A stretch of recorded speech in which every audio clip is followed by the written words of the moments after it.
Well, hello everyone, and welcome to my channel. My name is Emmett, and I recently purchased the Nikon Z6ii, and I released a video doing an unboxing of it and giving you guys all of my first impressions. Since then, I have had the opportunity to use this camera for a variety of different things in photography, from flowers to still lifes to pet photos, and of course, my primary discipline of landscape photography. So today I want to give you guys my full review of the camera, tell you about some of my favorite features, and let you know whether I think it is worth buying.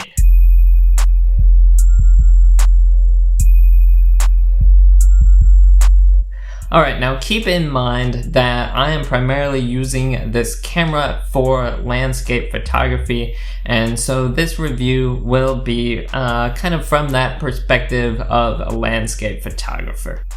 So this is the Nikon Z6ii, which is the second generation of the Z6. This is Nikon's mid-range mirrorless camera. So below this you have the Z50 and the Z5, and above it you have the Z7ii and soon to be the Z9. It has a 24 megapixel full frame sensor that can take up to 4K video, 2 X-Speed 6 processors, 273 autofocus points with several focus modes, shoots up to 14 photos a second, and has an excellent high-resolution viewfinder and touchscreen. Now, Nikon does not have the same clout in the mirrorless camera space that some other brands like Fuji and Sony do. They kind of got into mirrorless cameras a little bit later, but despite that, I do think that the Z6ii is a very good camera. And to see why, I'm going to tell you guys a little bit about the features that this camera has and how well they perform.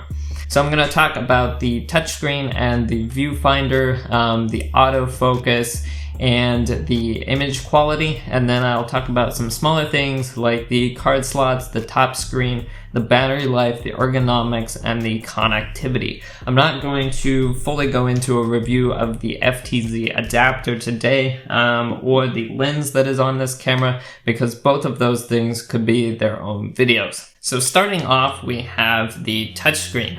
One of the main draws of mirrorless cameras is their large touchscreen on them that is designed to show you exactly what your photo will look like before you take the photo. So before, with a digital SLR, you were looking directly through the lens, but you weren't seeing what the exposure of the photo was going to look like, the white balance the camera was going to apply, and so forth. And so what you often had to do when you were setting up your camera was take a whole sequence of test photos, and then you would end up going through and deleting a dozen photos for every good shot that you were kind of taking as you were getting set up. And with this this high-resolution touchscreen on the back of the camera, you can see exactly what the photo is going to look like, adjust all of your settings, and then confidently snap the photo knowing that it's going to look exactly the way that you thought that it would. So this is extremely helpful when you're picking out your camera settings, whether that's the exposure or the metering or whatever. And this screen works very well for that. The touchscreen has nice sensitivity, and the colors on it all look very good. One thing that this cannot do is flip around so that you can see yourself. So it does tilt out and up and down, but it's not able to flip around so if the camera were facing me, that I would be able to see myself on the screen. And I was a little bit concerned for shooting video with this camera that might be something that I needed. However, I have found that with the SnapBridge app that allows you to see what the camera is seeing on your phone, that really does kind of fill that space for me, as you know, I'm often sitting the camera up on a tripod and then filming myself with it. I will discuss SnapBridge a little bit more later on, but for now, moving on to the viewfinder. So the viewfinder historically has been what people have kind of considered the main downside of a mirrorless camera, because instead of looking directly through the lens like on a DSLR, you are looking at a very tiny screen that is in there. The issues that can arise with that, of course, are that there can be a slight delay, and the resolution of the screen that's super close to your eye can be just not quite good enough. and so it just doesn't quite look, convincingly like a real viewfinder.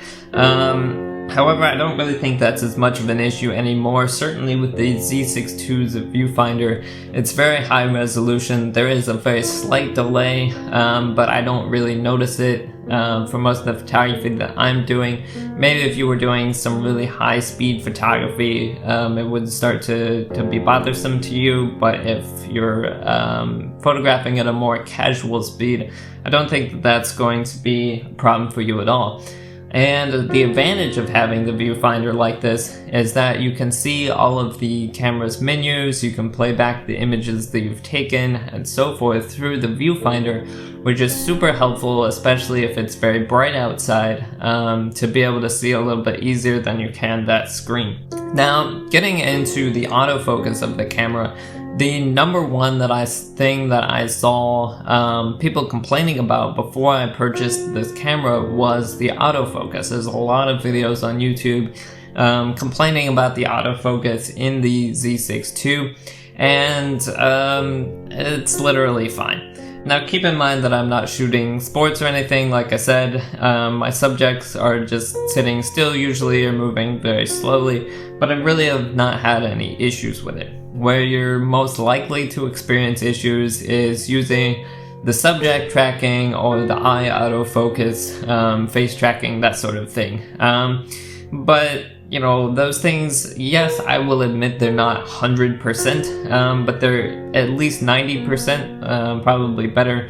And, that's something that I would expect for the camera to miss one occasionally. You will particularly have that problem if your subject is very small in the frame. Usually if they're close enough to the camera, or if you've zoomed in, you won't have any trouble with it at all, and it's a very helpful feature. So unless that's going to be the primary thing that you're using, I wouldn't worry about it. And even if it is, I would say as long as you learn how to use it properly, you're really not going to run into any issues with it. And the pet autofocus has worked very well for me as well. Now it is worth noting that the animal autofocus in the Z6ii is primarily for pets at this point, and specifically for cats and dogs. So you're not going to be able to get it probably to focus on the eye of a bird or something like that, because of the subject tracking processing that's going on in the camera. Maybe in the future Nikon will add additional animals through a firmware update or something like that. But for the moment, it is specifically designed for cats and dogs. But that's worked very well for me, as well as the eye autofocus has worked very well for me for sort of casual photos, portraits, and that sort of thing. The eye autofocus works very well for videos as well, so that your camera always focuses on you in the scene, which is very helpful if you're going to be videoing yourself a lot. You can set up the camera and then trust that it will keep the focus on you without you having to interact with it at all. And as far as the other autofocus modes, they've all worked very well for me as well.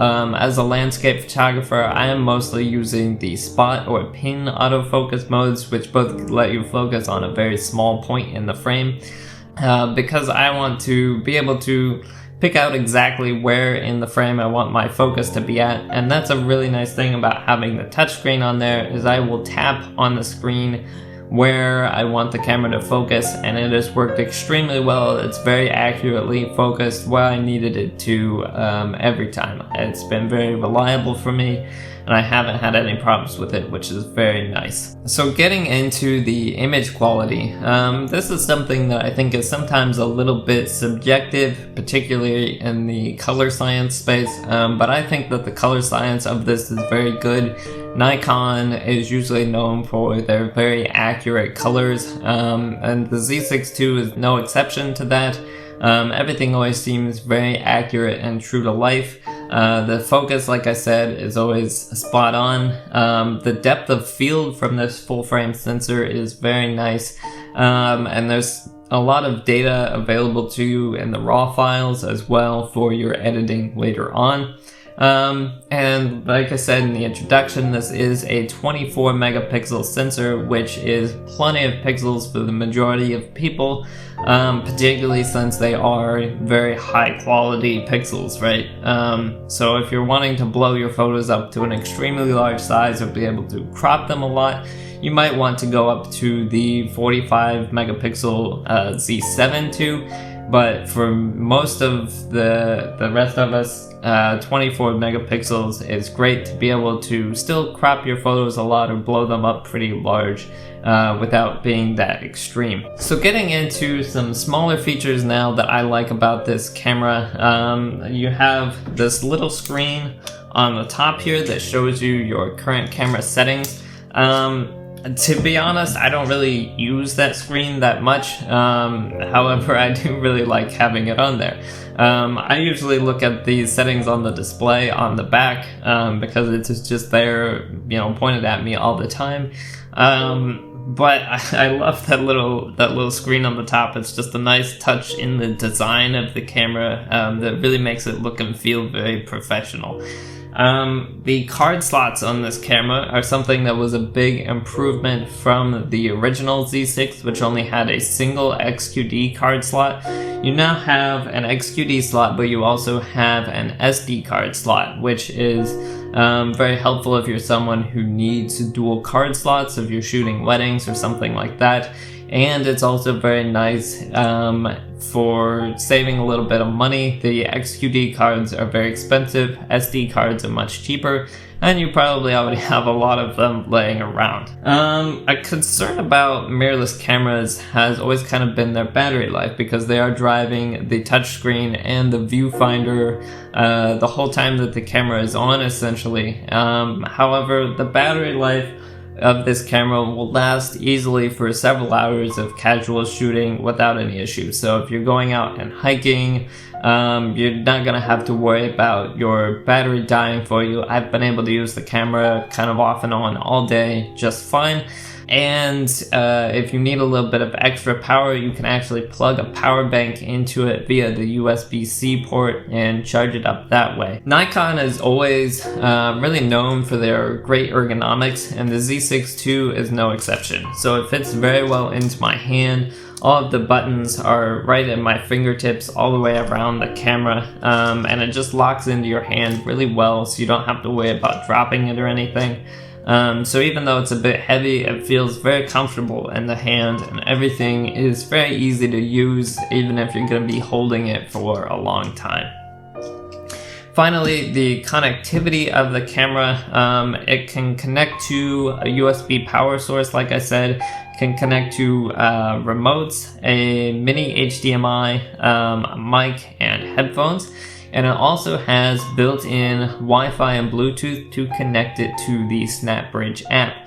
The SnapBridge app lets you do remote photography, as well as downloading pictures to your phone, either in a 2 megapixel or full-size version, geotagging your images from your phone's GPS, and so forth.